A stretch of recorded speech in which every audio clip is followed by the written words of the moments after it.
Okay, so now we're going to be looking at section 8.3, which deals with surface area and volume of prisms and pyramids.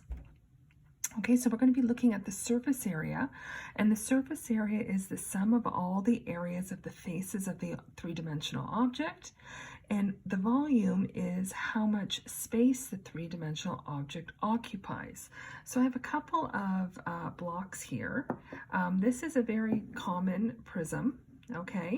So we're going to be finding the area of this, and when I mean the area of the faces, so this prism has 6 faces, the one here, in the front and in the back and on each side, and then the top and the bottom.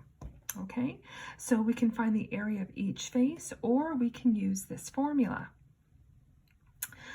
And then we're going to find the volume of this. So that's how much space it occupies. A very common prism you might see is a cereal box. And when you buy it, it's how much is in it. So that's the volume. Okay. So I also have a block of a pyramid. Now a pyramid, all these bottom vertices all come up to one single point, and that's a pyramid. Okay, so now let's look at surface area first. Now we have some formulas here. Okay, so the surface area, if you find the length and the width and the height, length and the height, okay, you multiply those, you add them and times them by 2, that will give you the surface area of a prism. Now, which you call the length, which you call the width, and which you call the height doesn't really matter, okay? So if I have this block and I lie it down like this, most people would call this the length, this the width, and this the height. But what if I move my block like this? Then people might call this the length, this the width, this the height. So what just really matters is that you identify which is which, okay? So that you're, so in other words, I would probably call this here the width, this here the length, this here the height. If you called this the length, this the width, this the height, that would be fine also, okay? So what really matters is putting it into the formula correctly. So my length is 10. I'm going to times it by my width, which is 12. Okay, my width I call 12, times it by my height, which is 5. 10 times my height. Okay, now I use bed maths. Do what's inside the brackets first. You're following order of operations. So here I have 120. Do the multiplication first. Okay. Now add those all up. Okay, so 120 plus 60 plus 50, I get 230. Multiply that by 2. And my area is 460. It is really important to include your units. Because this is area and it's centimeters, I write centimeters squared. And that's it. That's the surface area. Now let's look at the pyramid.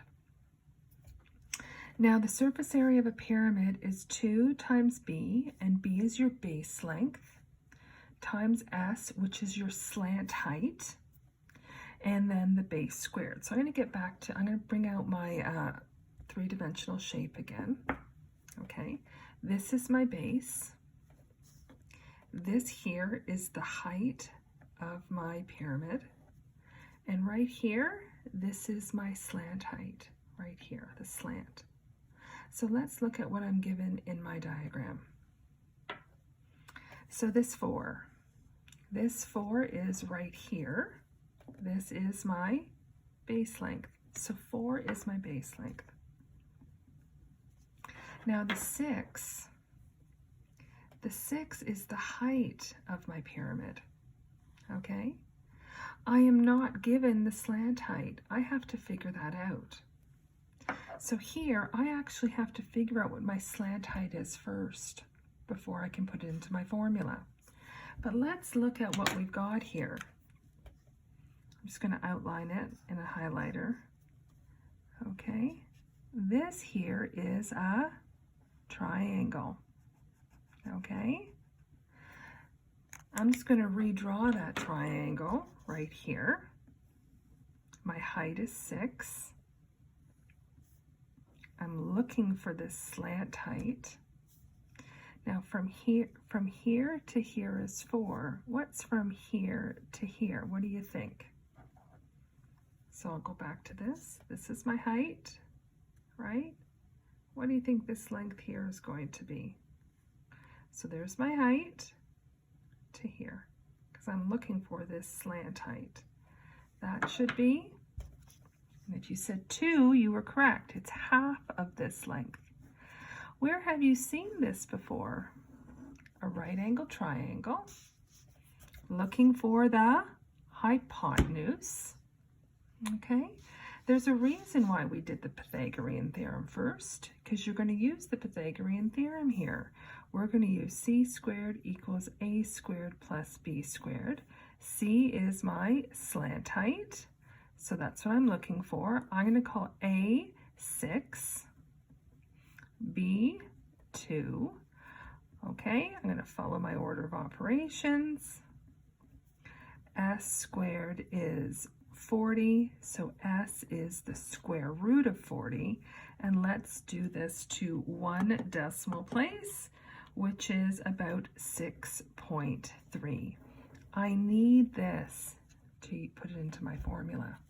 So now my area is 2 times my base length, remember that's 4, times my slant height, which is, we just found it at 6.3, plus the base, which is 4 squared. Okay, so we can do these two operations at the same time if we want to, or you can square the 4 first and then multiply this. It really doesn't matter. And when I multiply this, I get 50.4. Now I add the 16. So my area here is 66.4. Don't forget the units are in centimeters squared. Okay, so we just found the surface area. Next, we're going to find the volume. Okay, so let's look at the volume formulas for both. So really there are 2 of them you could use. For the volume of a prism, you could do length times width times height, or, this is an or, you could do area of the base times the height. They're actually the same formula. So let's look at, for a moment, the prism we had, okay? We had, this is 10, this is 12, and the height as 5. If I found the area of my base, okay, isn't that my length times my width? Right? So area of base is just length times width. Okay, so it's really the same formula. So it doesn't matter which one you use. I'm going to choose to use the first one right here. So I know my length and width are 10 and 12, and my height is 5. So to find the volume, I'm just going to do 10 times 12 times 5, and that's it. So 10 times 12 times 5 is 600. Now the units for volume is not centimeters squared, but centimeters cube. Okay, and that's it. Now my pyramid is, I'm going to find the area of the base, and then I'm going to multiply it by the height, and then I'm going to divide it by 3. So let's go back to our diagram. Let's look at the base. The base is a, what shape is the base? The base is a square. So 4 times 4 is the area of my base, 4 times 4. You're given the height, which was 6, or which is 6. And then we're going to divide it by 3. So the area of the base is 4 times 4, which is 4 squared. The height is 6, and then we're going to divide it by 3. So this is 16. I'm going to times it by 6, and then I'm going to divide it by 3. I can do this all in one step, So 16 times 6, divide that by 3 is 32. And the units again are in centimeters cube. And that's that. One more example. Okay. Let's look at this one here. Just going to move it up a bit, so just one moment.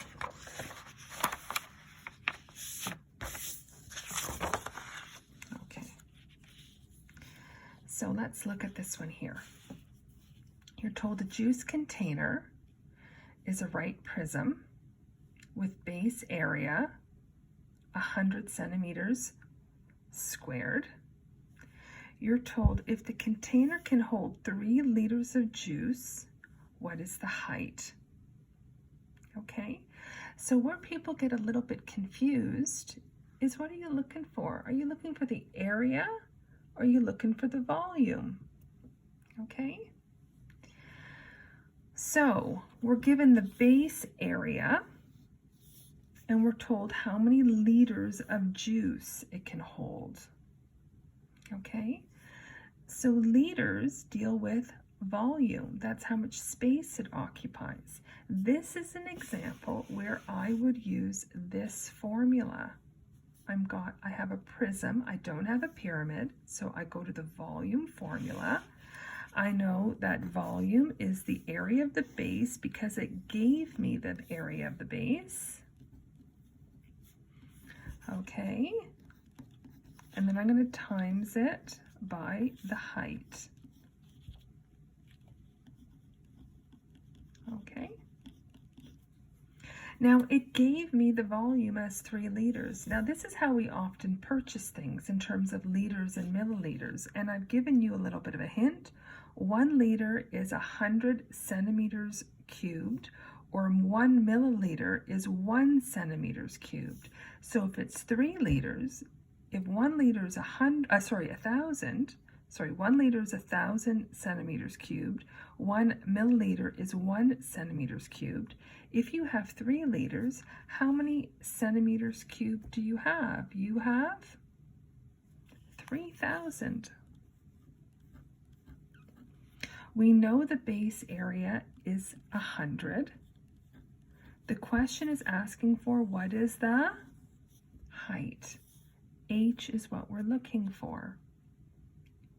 Okay, once again, I knew I was dealing with volume because I was given the volume of the juice. This base area was given to me to help me find my height because I can use this volume formula. Okay, now you need to know your conversion. So 1 liter is 1,000 centimeters cubed, or 1 milliliter is 1 centimeters cubed. So we convert the liters into centimeters because we want the same type of units in order to solve this.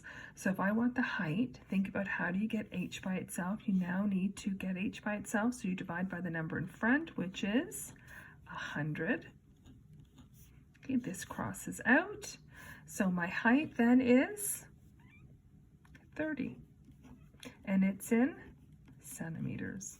And I would say, therefore, the height of the container